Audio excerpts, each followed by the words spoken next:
Okay, good afternoon. So I'm Alessio. Nice to see you all here today. Thank you all for joining us. And so Rebel Tech, it's actually the first time that I see this term. When I was first reading the email that invited me to come here and talk about it, I was trying to understand exactly what it was. Maybe I will, a few days behind on what the new terminologies are. But I guess we can all come up with what Rebel Tech is. In my opinion, Rebel Tech is those technologies, those startups that are really trying to make a change, to come and disrupt without asking, please, can I come in and steal your business? They just happen. That's what I feel Rebel Tech is. So just a little bit more about myself. As mentioned, I actually work for IBM. I'm a solution architect. I've been working in blockchain since 2015. I have, yes, been working on large corporate projects such as supply chain and finance, but also I've been working a lot with universities. So if anyone is actually interested in working with universities, please come and talk to me on smaller size projects, more research projects, things that are closer to real people to try and make the world a little bit better. So we have 3 great panelists today. Really keen to talk to you guys. I really want to know what you guys are doing. And I guess we can start with Gennady. I think, do you want to explain what Shping does? Sorry, I might have even pronounced it wrong. I'll fix it up. So it's Shping for shopping. So Shping is an ecosystem that connects brands with the end consumers across all retail environments. So there are 3 key pillars to Shping. There is an app, which is called Shping, that helps consumers to enhance their shopping experience.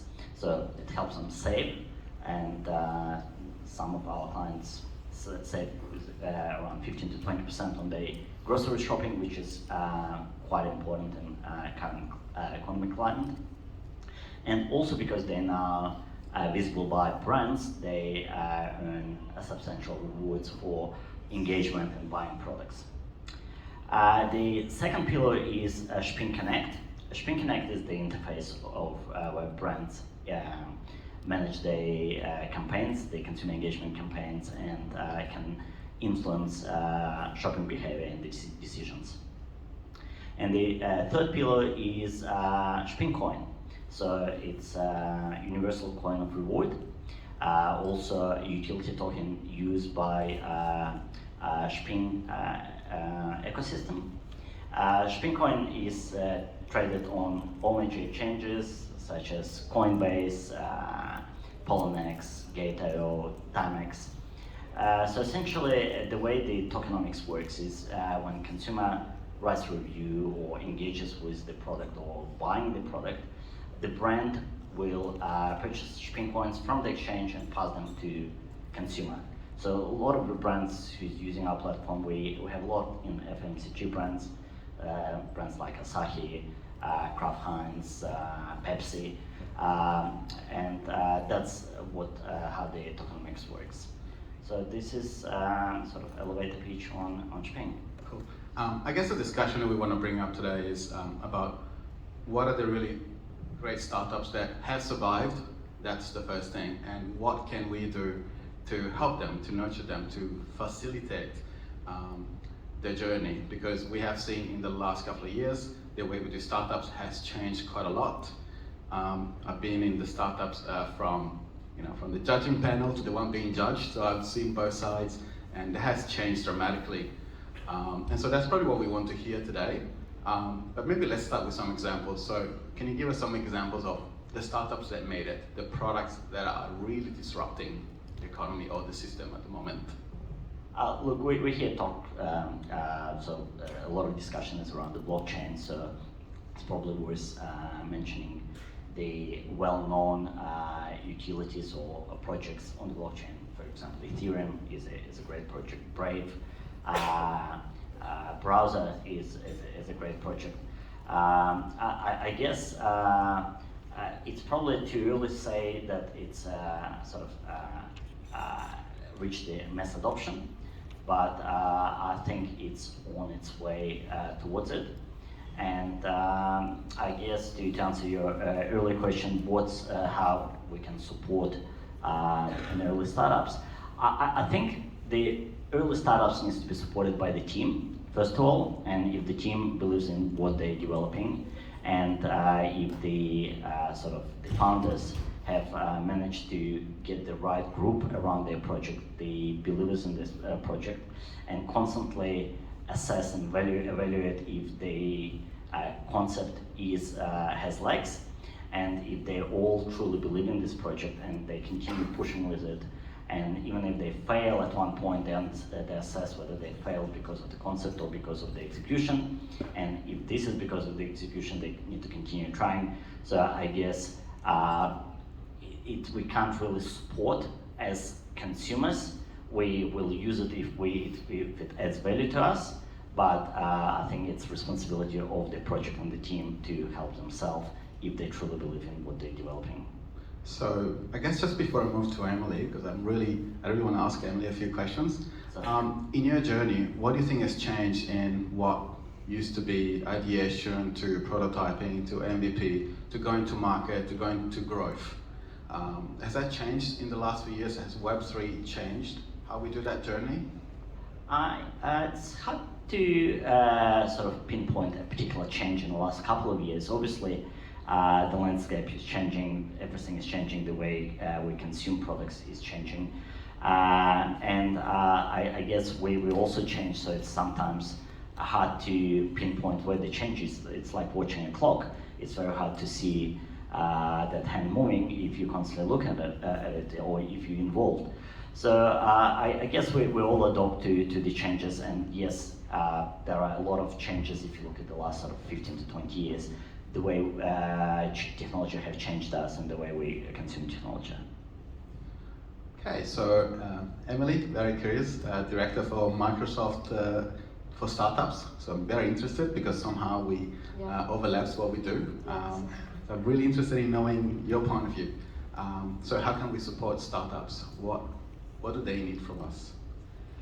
Yeah, so I think in this context, when we're talking about disruption and we're talking about fintech specifically, I had some thoughts around, what are we doing today to support, and what could we continue doing and also do a little bit better. And I think, seeing and hearing everyone speak, and it's clear that startups are at the forefront of this disruption. It's generally not the large companies. The large companies may be buying those innovations and bringing them in-house.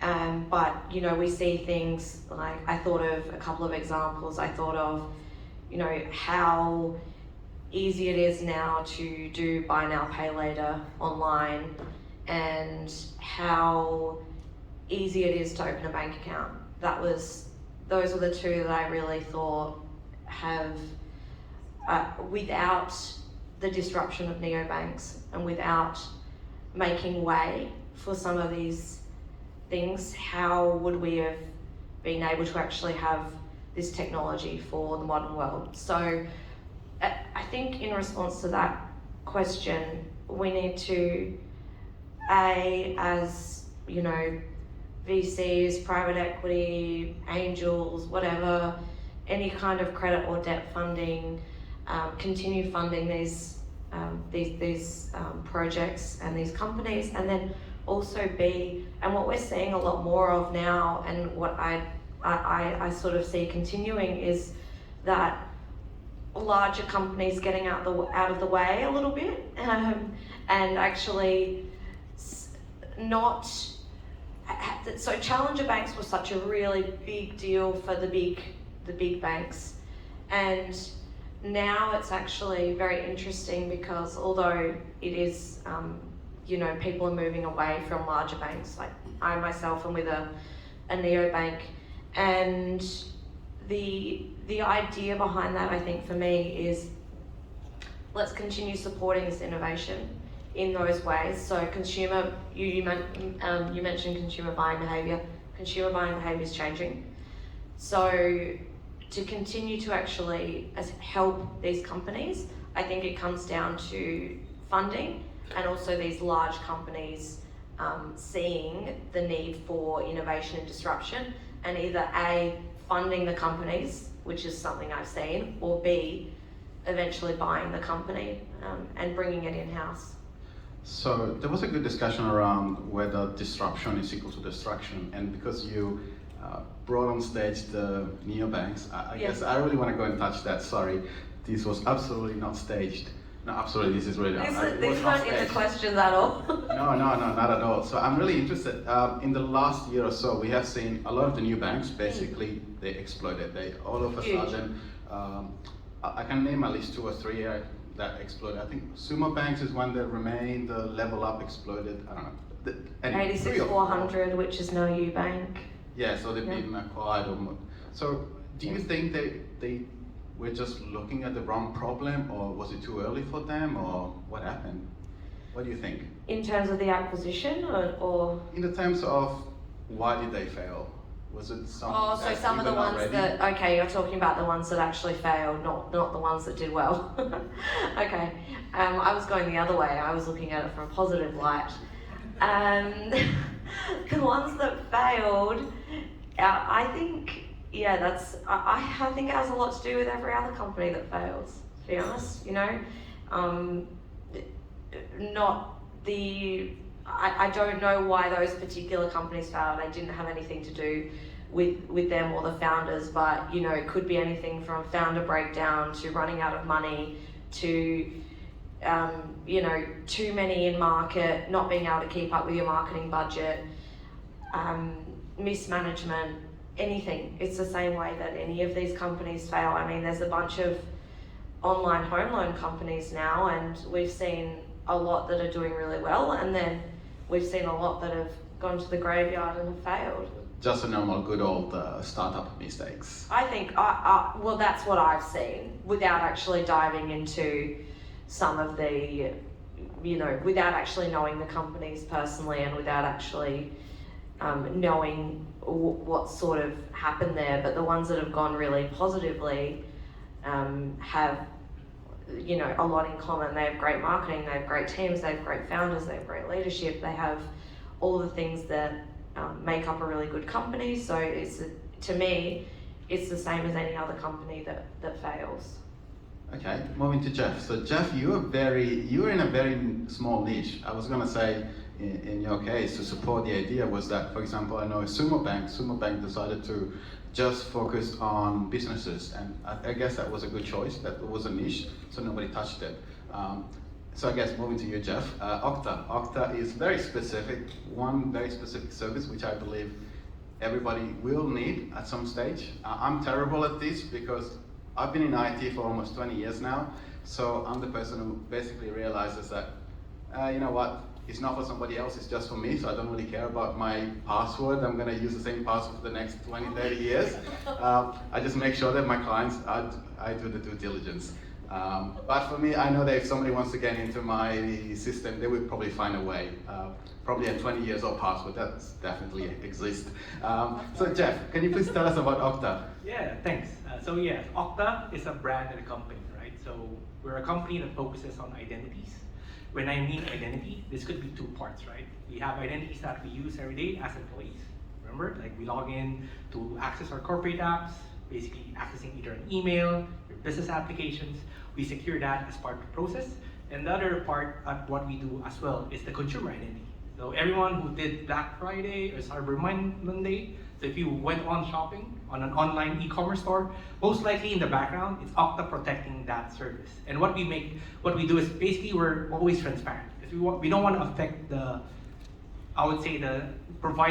we don't want to add friction whenever someone's accessing, again, an e-commerce service or a digital service, because we want to make sure that we're doing all the security checks in the background and making sure that the customers are always protected at some sort of level. Yeah, and I think that's extremely important because I think the generic use case, and when we talk about security, is what happened in the US a couple of years ago, that somebody managed to get through the some corporate into corporate, and basically they managed to switch off the electric power plants, right? And that was just one. I think it was one of the one password services. So basically, you get one user out of 200,000 users in one company, and you basically break the system. So coming from corporate, where basically I have thousands of services with potentially different emails, definitely user experience is the one thing. So what can you tell us in moving forward about the user experience and how that exists within Okta? Yeah, again, the user experience, again, we try to make sure that we balance security and usability side by side, right? Because at the end of the day, security, for some people, they feel security drags them down. But technically, if the security, as I said earlier, can work transparently with a usability mindset, it basically makes that experience as rich as possible. So where we look at things is basically, again, for the corporate side of things, in the end of the day, we want to make sure that we are able to consolidate different identities that you may have in different systems, such that we provide a universal identity, right? And that universal identity becomes a glue, not only to your, again, to your backend system, but to your front-end applications. And given it's a glue, we connect the dots, and from there, every now and then, we try to maybe ask users if we need to challenge them for re-authentication. A good example I've heard from our GM or our VP is basically there was a C-level executive that uses Okta, and she, I think, kept asking our GM, like, why do you keep asking me to authenticate every now and then? Then our GM actually asked her, check your network connections in your Wi-Fi. And you can see you've been logging on to a Starbucks Wi-Fi, to the events Wi-Fi, and to your home Wi-Fi, or your corporate Wi-Fi, or your office Wi-Fi. And basically what we're telling the GM, or that C-level, is basically, we're doing you a favor, wherein every time you hop onto a different network, we actually protect you in transparency, such that we are making sure that we're able to verify who you are, such that we don't mistake you for a threat actor. Okay, so for me, probably the reason why I'm not in the panel is because I generally like to argue. I'm very easy to argue with. So the one thing that I always try to look for is value. For me, even when we do something for clients, I like to call it a proof of value, because I really want to show why something happens, why they should invest in it. In what I've seen in the maybe 4 or 5 years, repetition of the same thing, and very often people who cannot explain why do you need a blockchain to do what you're trying to do. So that's one key issue that I see. Do you guys have an opinion about what is the current proof of value that companies should be positioning, or startups, in order to survive, in order not to go in front of a VC and basically just being told, this has been done 20, 30 times already, or we don't really need this? Yeah, I would say again, like, we work with all range of markets, right? From startups to small businesses to enterprise. A common theme again, right, is basically identity is the foundation of everything, right? So if you get your foundation right, everything succeeds or follows afterwards. What I'm seeing in the market right now is, again, like, there's a lot of new, I would say, technologies already trying to make that experience to that usability side of things, but still in a secure manner. So I'm not sure if everyone has heard of like passkeys. I think that's something that we're hearing a lot about. So passkeys is basically allowing you to basically log in once, then from there it will create a certificate that gets stored on your device that can be shared across different devices or platforms. What it provides is that usability and security mindset, because in the back end, it's using WebAuthn as a protocol, right? And WebAuthn basically creates that, I don't want to be techie much, but basically it creates a fingerprint between you as a client and the service. And that gives that authenticity that makes sure that presents who you are, right? Then there's also the other part of things where I think Microsoft and IBM are looking at, and us are looking at, is decentralized identities. I like that topic very much. It's basically how can we make sure that we basically allow trusted organizations to create verified credentials, issue them to citizens or people like us. Then from there, we have control of what data we want to share.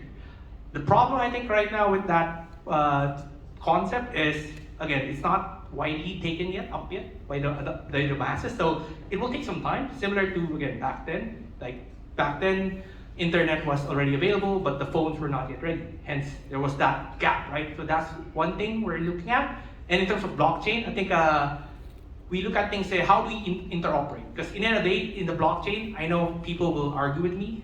There's no identity there, but basically a wallet is still identity, right? Because you own a wallet, I own a wallet. So how do we interoperate with those wallets and make sure there's a way for us to link that Jeff is basically that person who owns his wallet? Cool. So next question, because I've actually been through it lately. I've been part of Entler. For guys who don't know, Entler is one of those really large accelerators, pre-seed kind of organizations. And what they really try to sell now, or at least try to look for, is what they call the founder's DNA. And so I guess this probably goes more to you, Emily. What is Microsoft's vision for that? Maybe for the people in here who have their own startups and they want maybe one day to come to Microsoft and ask, what do I need to be part of your cohorts? Or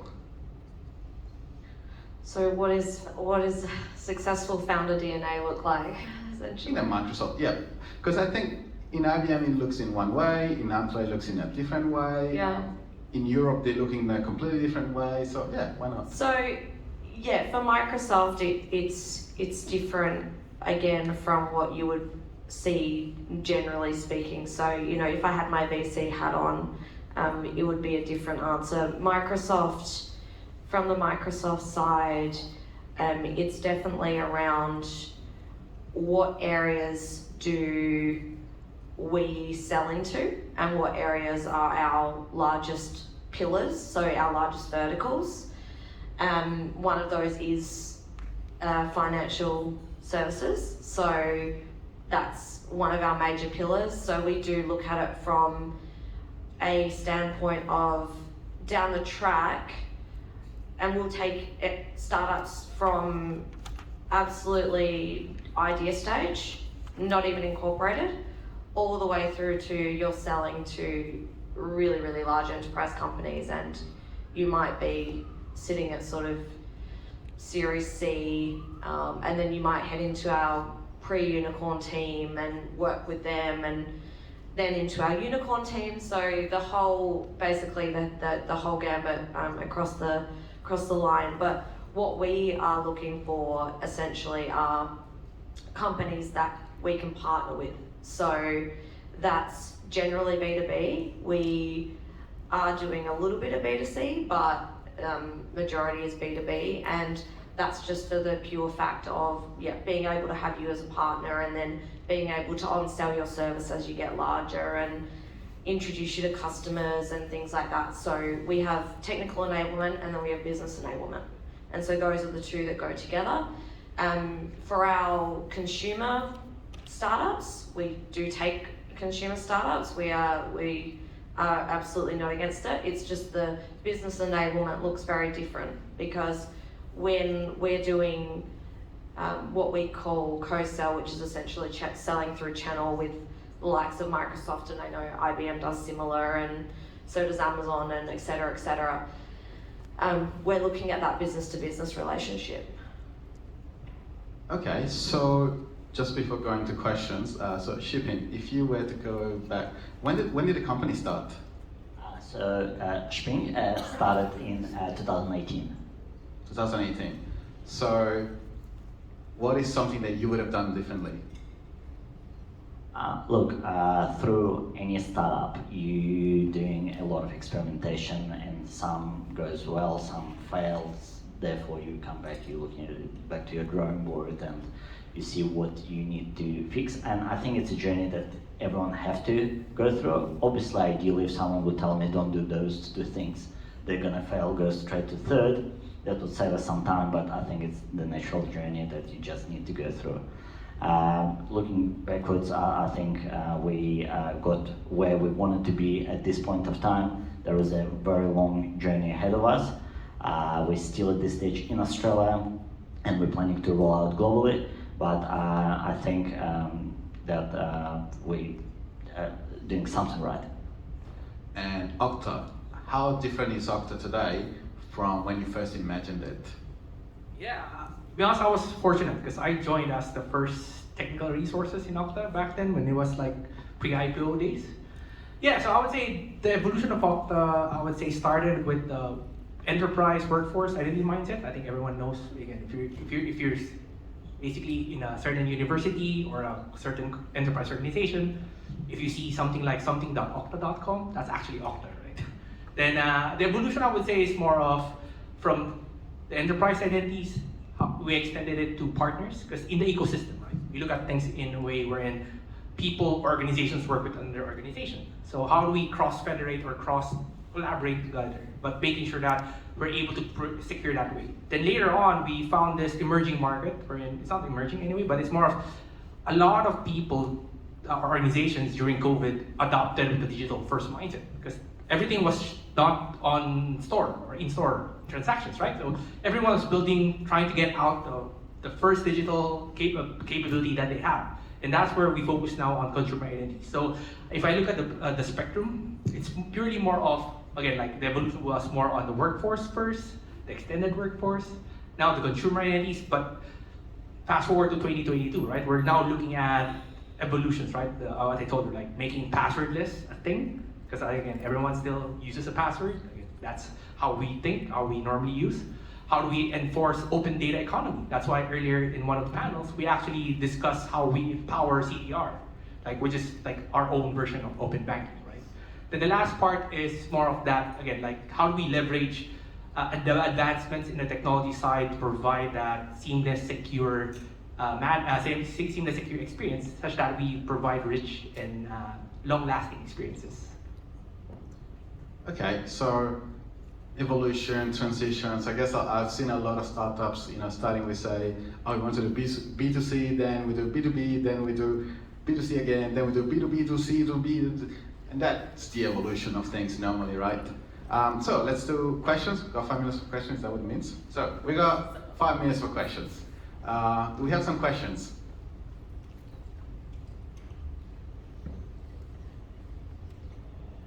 Don't see any.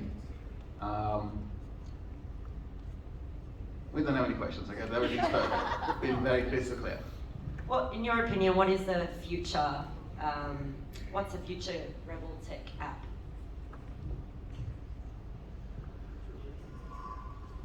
Oh, I shouldn't be saying this.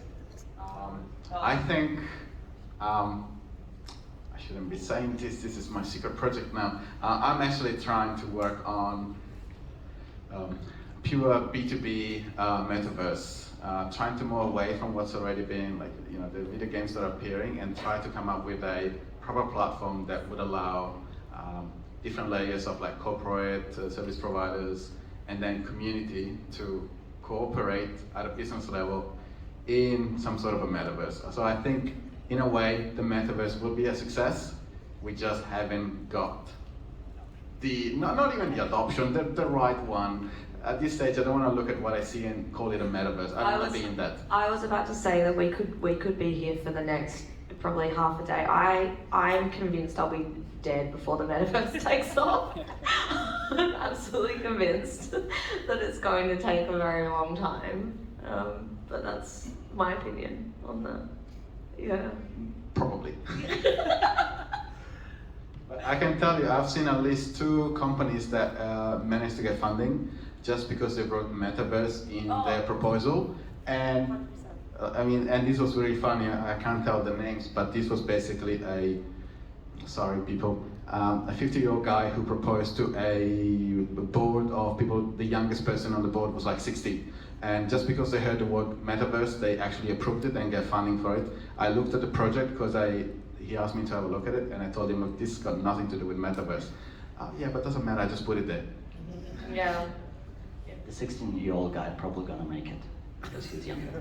I think in terms of the future, there are going to be a lot of obviously new technologies. Many of them we don't even know now, but it's whatever's gonna serve value to all the stakeholders. I think those projects will take off, and there are going to be other ones built on top of them, and so on. So I think it's very hard to predict the future, but definitely we are part of the history. We're making history, and someone will continue this, take it off us, and we'll continue with it. I think it's going to be based on consumer buying behaviour again at the end of the day, because you know, take an example of TransferWise, which is now called Wise. I mean, the need for that, the disruption that was at the time was due to the fact that consumers were saying, hey, my international transfer is ridiculously priced. And so then there was TransferWise, who came along and said, we'll do that at the fraction of the cost. And similarly, in cybersecurity, people were saying, we are not secure, we do not have the correct cybersecurity for where we're at now with the technology that we have.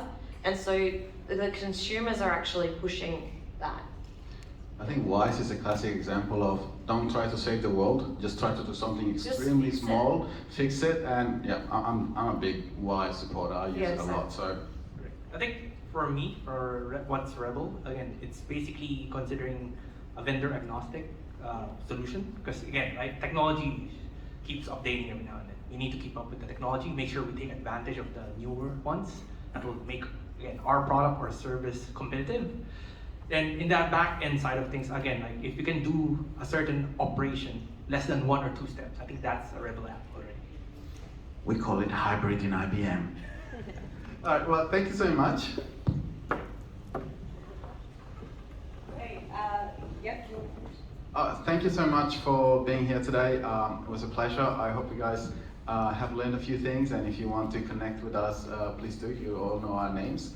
Once again, if you guys have projects which you think could be more towards research or that a university could be interested in, please let me know. I have a few connections. Thank you so much.